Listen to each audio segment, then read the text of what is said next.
মুমিন যখন সে দিনটি শেষ করে, তার উপরে কর্তব্য হয়ে যে একদিনে সে কি করলো, যখন রাত্রে ঘুমাতে যাবে সেটা নিয়ে কিছু আলোচনা করা নিজে নিজে, যে আমি কি পরিমাণ গুনার কাজ করেছি, কি পরিমাণ নেকের কাজ করেছি।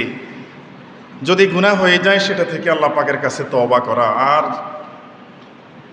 আগামী দিনটা যেন আমার গুনাহমুক্ত হয়, আরও বেশি ইবাদত করতে পারি, এই নিয়ে একটা আশা নিয়ে ঘুম শুরু করা। আর ঠিক তেমনিভাবে এক জুমার পর এক জুমা রাসূল পাক সাল্লাল্লাহু আলাইহি ওয়াসাল্লাম ইরশাদ করেছেন যে এক জুমা থেকে অন্য জুমা বান্দার এই মাঝখানের নামাজ আদায়ের কারণে মাঝখানের গুনাহগুলো আল্লাহ ক্ষমা করে দেন। এক বছর, আরবি বছর শুরু হলো মুহররম দিয়ে, আজকে একেবারে জিলহজ মাসের শেষ জুমায় আমরা এসেছি, একটা বছর শেষ। এখন আমাদের একটু চিন্তা করা দরকার, এই একটা বছর আমি কি পরিমাণ আল্লাহ পাকের গোলামি করতে পেরেছি, কি পরিমাণ আদেশ অমান্য করেছি আল্লাহ পাকের। এই আদেশ অমান্যগুলা করার ক্ষেত্রে দুটা ভাগে বিভক্ত হয়। একটা হলো গুনাহে কবিরা, গুনাহে সগীরা, বড় বড় গুনাহ আর ছোট গুনাহ। বড় গুনার বিষয়ে আমরা জানি, যেমন নামাজ তরক করা, রোজা না রাখা, তারপরে আপনার মিথ্যা কথা বলা, গীবত শেখায়েত করা, অন্যের হক নষ্ট করা, সুদ ঘুষ খাওয়া, এই সমস্ত বিষয় এগুলো বড় কবিরা গুনাহ, জিনা ব্যভিচার করা।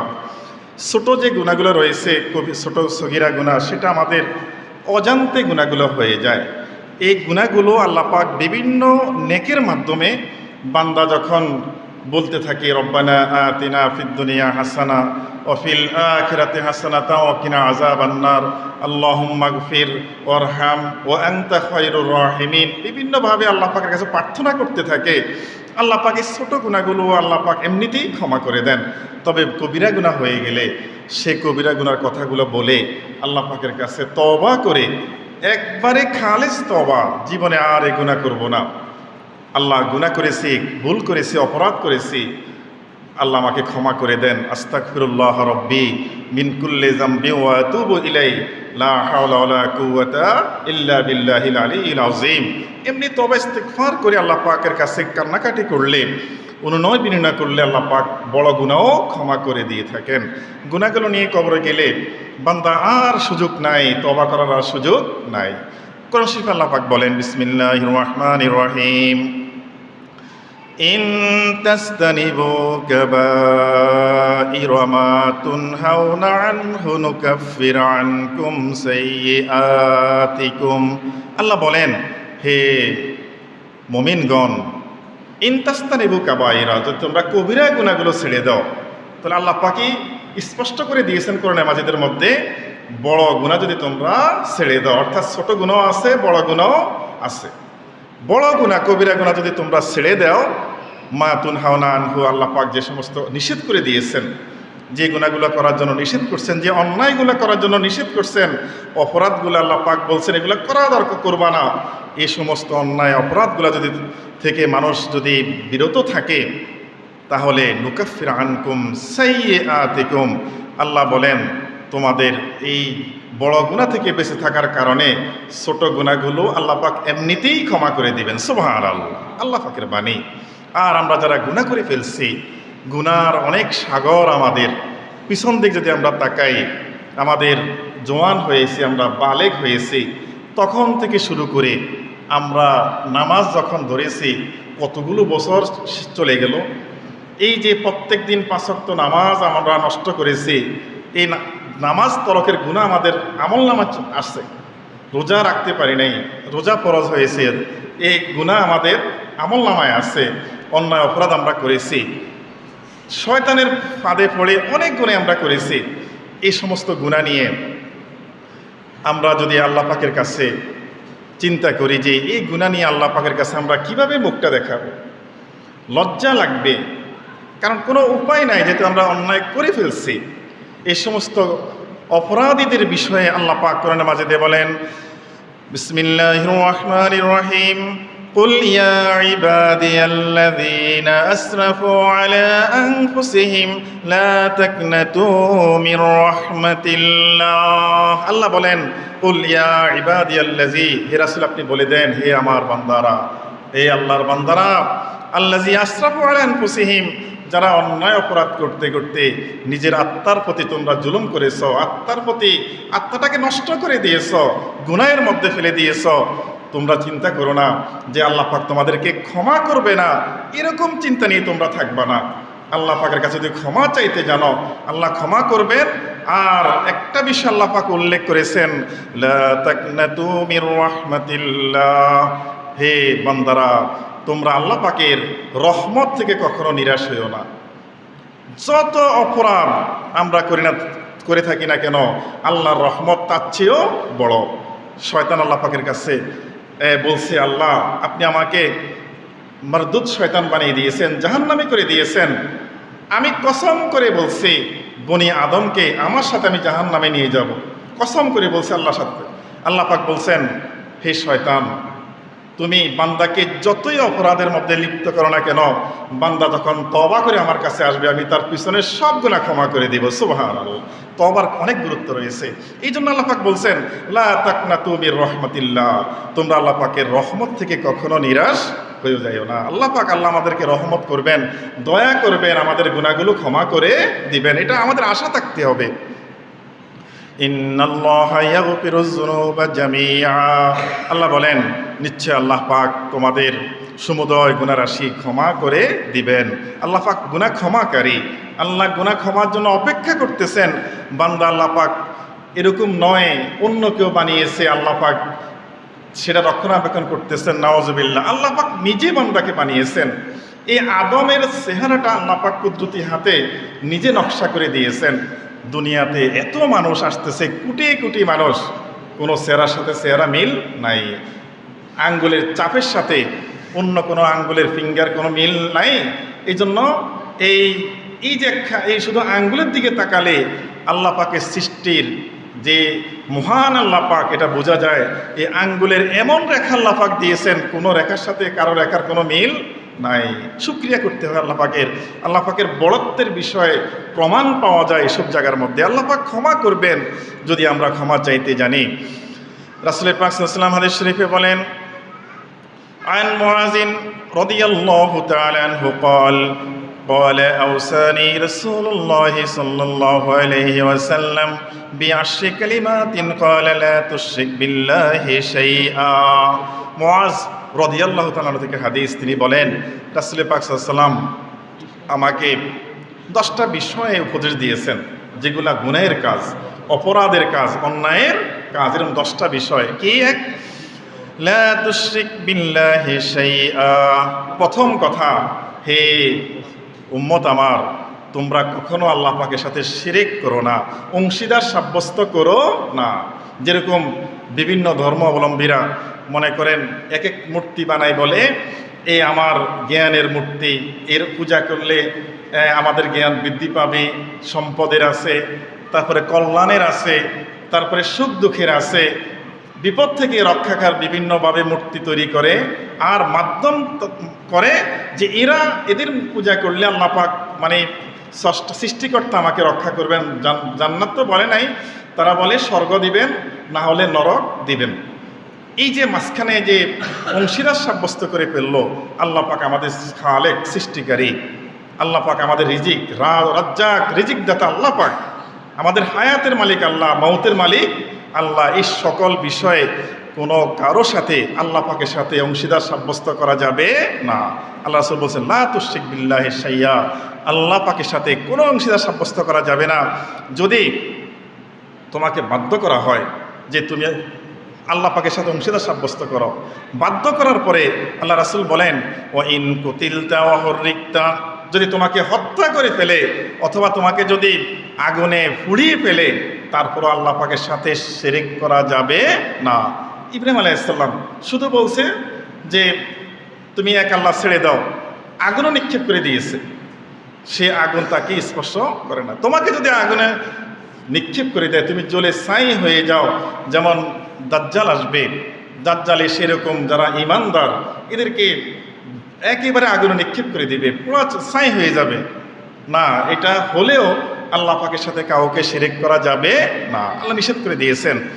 আল্লাহ রাসূল বলেন, ওয়ালা তুআক্কান্না ওয়ালা তাউক্কান্না ওয়ালিদাইকা ওয়া ইন আমারাকা বিআন তাখরুজা মিন আহলিকা ওয়া মালিক ওয়া আন তাউক্কান্না ওয়ালিদাইকা, তোমার পিতামাতার অবাধ্য তুমি হইও না।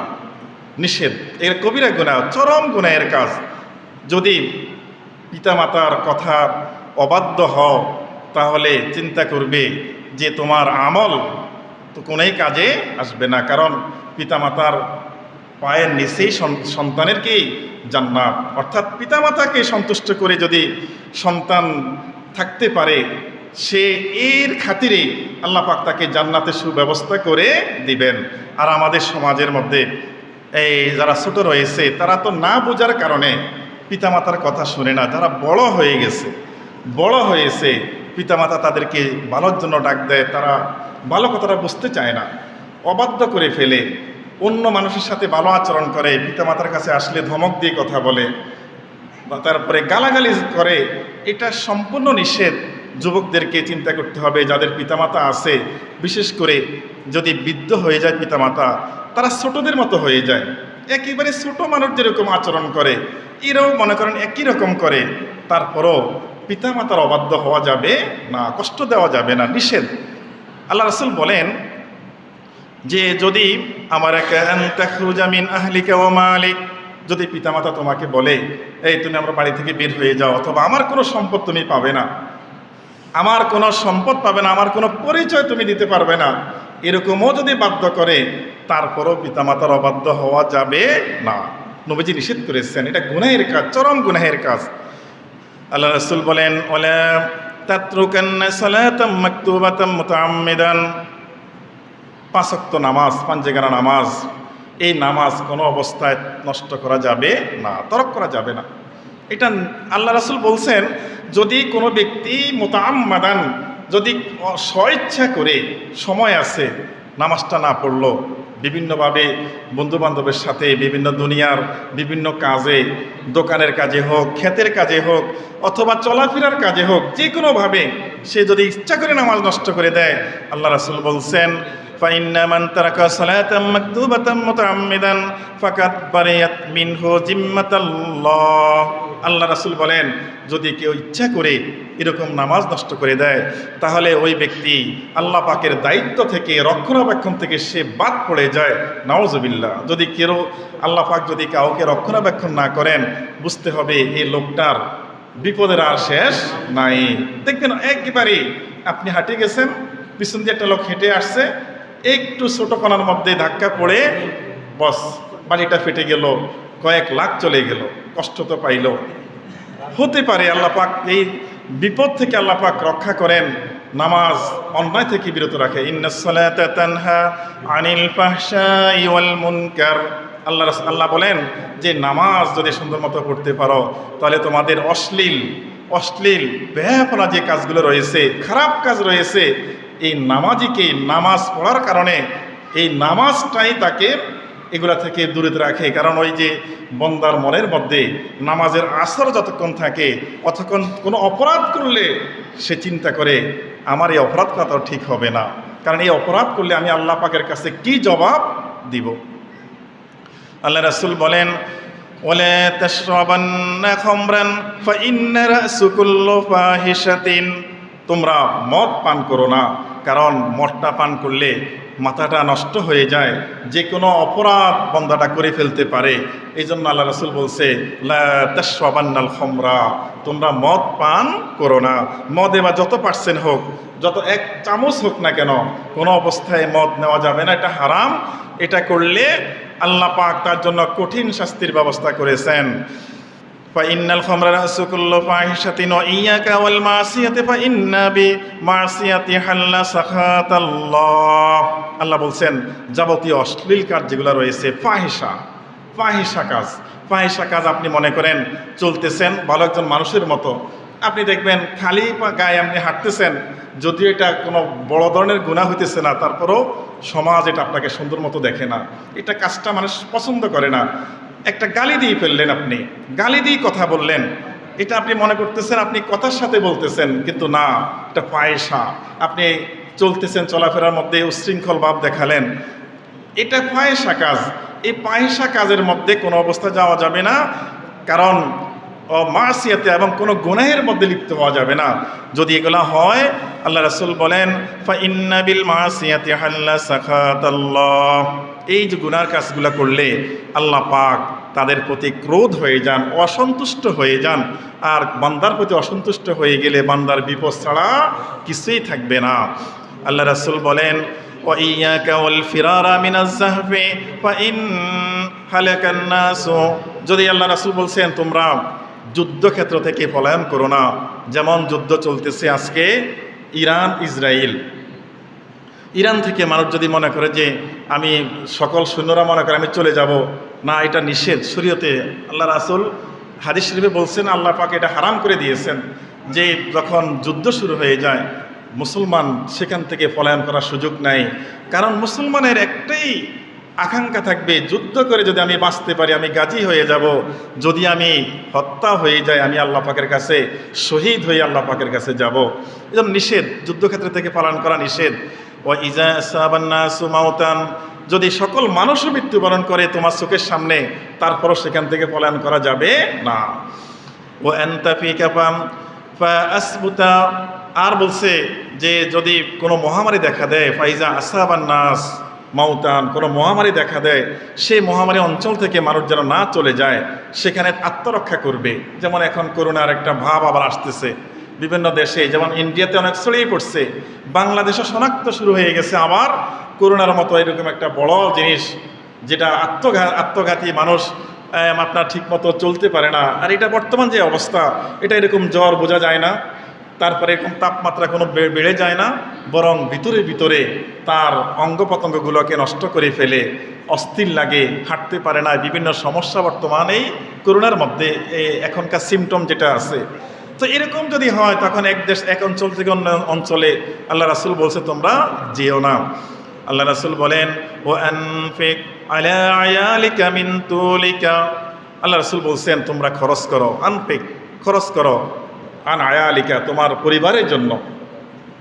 এই জায়গার মধ্যে আমরা এসে অনেক সম্পদের মালিক আমরা হয়ে থাকি, কিন্তু পরিবারের জন্য নিয়মিত বাজারটা আমরা করতে চাই না। এই নর্মাল খাওয়া দিয়ে চালিয়ে রাখি, উদ্দেশ্য কিছু টাকা জমা করে ভালো একটা গাড়ি করব, বাড়ি করব, অথবা কোনো একটা কাজে লাগাবো না, এটা নিষেধ। আগে পরিবারের খরচ দিতে হবে, পরিবারের, এরা অন্য কোথাও যে হাত পাতবে না। তোমার ইনকামের উপরে পরিবারের এই আপনার খাওয়ার ব্যবস্থা আল্লাহ পাক ব্যবস্থা করে দিয়েছেন। আল্লাহ রাসূল বলছেন যে তোমরা পরিবারের ব্যয় যদি না করো এটা গুনাহের কাজ, পরিবারের জন্য ব্যয় করতে হবে। কি হিসাবে? সমর্থ হিসাবে, যার যেরকম সমর্থ রয়েছে সমর্থ হিসাবে ব্যয় করতে হবে। যদি সমর্থ ছাড়া ব্যয় করে, মনে করেন আপনার সম্ভাবনা আছে আজকে 1 কেজি তেলাপিয়া মাছ কিনবেন, আপনি যদি চিন্তা করেন যে না আমি আজকে বিশাল এক কাতলা মাছ নিয়ে আসবো, এটা হলে আপনার দরিদ্র আরও কাছাকাছি চলে আসবে। এই জন্য আল্লাহ রাসূল বলছেন সমর্থ হিসাবে পরিবারের জন্য ব্যয় করতে হবে। আল্লাহ রাসূল একটা অনুরোধ করছেন, মানে আদেশ করছেন যে ওয়ালা তারফাউ আনহুম আসাকাদাবা, তোমরা পরিবারের সদস্যদের উপর থেকে, সন্তানদের উপর থেকে তোমরা আদব শিক্ষার লাঠিটাকে উঠিয়ে নিও না, অর্থাৎ কন্ট্রোল করে রাখতে হবে। পরিবারের সদস্য সন্তানরা কথা শুনে না, প্রয়োজনে লাঠি ব্যবহার করতে হবে। আল্লাহ রাসূল নির্দেশ দিয়েছেন কথা না শুনলে তাকে প্রয়োজনে লাঠি দিতে হবে, লাঠি মারতে হবে, তারপরেও অবাধ্য করা যাবে না। সন্তান ছোট বাচ্চারা তাদের মন মতো চলবে, এটা করতে দেওয়া যাবে না। আরেকটা ও আখিফহুম ফিল্লাহ, পরিবারের সদস্য যারা রয়েছে এদেরকে আল্লাহ পাকের ভয়টা অন্তরে দেওয়া। সন্তান তাদেরকে বলতে হবে আমাকে মরতে হবে, নামাজ না পড়লে গুনাহ আছে, এই কবরে তোমাকে আযাব হয়ে গ্রেফতার হতে হবে। এরকম কিছু আল্লাহ পাকের ভয়ের বিষয়গুলো সন্তানদেরকে, পরিবারের সদস্যদেরকে আমরা বলা আমাদের উপর কর্তব্য। এতে করে তারা আল্লাহ পাকের ভয় যদি অন্তরে ঢুকে যায়, আপনি 100টা আদেশ করতে হবে না। যদি আল্লাহ পাকের ভয় অন্তরে ঢুকে যায়, সে অটোমেটিক 100টা আদেশ পালন করতে শিখে যাবে। এমনি করে অনেকগুলো কবিরা গুনাহ রয়েছে। আল্লাহ যেন আমাদেরকে এই বড় বড় কবিরা গুনাহ থেকে বেঁচে থেকে আমরা যেন ছোট গুনাহগুলো আল্লাহ পাকের কাছ থেকে এমনি ক্ষমা নিতে পারি। কারণ বড় গুনাহ করলে সেগুলো ক্ষমা হবে না, বড় গুনাহ ছেড়ে দিলে নেক আমল করলে বান্দার ছোট ছোট গুনাহগুলো আল্লাহ পাক এমনিতেই ক্ষমা করে দিবেন। আল্লাহ পাক আমাদেরকে গুনাহ থেকে মুক্ত হয়ে আল্লাহ পাকের ইবাদত করে এই জিন্দেগি কাটার তৌফিক দান করুক। সে বলো না আমিন। ওয়া আখিরি দাওয়ানা আনিল হামদুলিল্লাহি রাব্বিল আলামিন।